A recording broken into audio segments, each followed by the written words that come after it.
இப்போ இருக்கிற எங்கள் தளபதி ஒரு 20 இயர்ஸ் முன்னாடி போய் அப்போ இருந்த இளைய தளபதிக்கு ஒரு விஷயம் சொல்லணும்னா என்ன சொல்லுவார்? நீ இப்போ வாழ்ந்துட்டு இருக்கிற வாழ்க்கையை திருப்பி கேட்டேன். 1990களில் எனக்கு போட்டியாக ஒரு நடிகர் உருவானார். முதல்ல ஒரு போட்டியாளராக இருந்தார். போக போக அதுவே ஒரு சீரியஸான போட்டியாளராக மாறினார். அவர் வெற்றி மேலே உள்ள பயத்தில் நானும் வளர ஆரம்பிச்சேன்.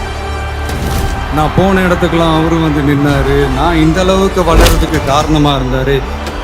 அவரை தாண்டணுங்கிற முயற்சியில் நானும் போட்டி போட்டுக்கிட்டே இருந்தேன். அந்த போட்டியாளர் உருவான வருடம் 1992.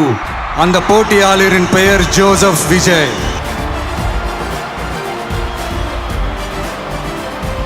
தளபதிக்கு அர்த்தம் தெரியும்ல, இந்த மன்னருக்கு கீழே அவங்க இருப்பாங்க. மக்களாகி நீங்க தான் மன்னருக்கு. நீங்க ஆணையிடுங்க, நான் செஞ்சுட்டு போறேன்.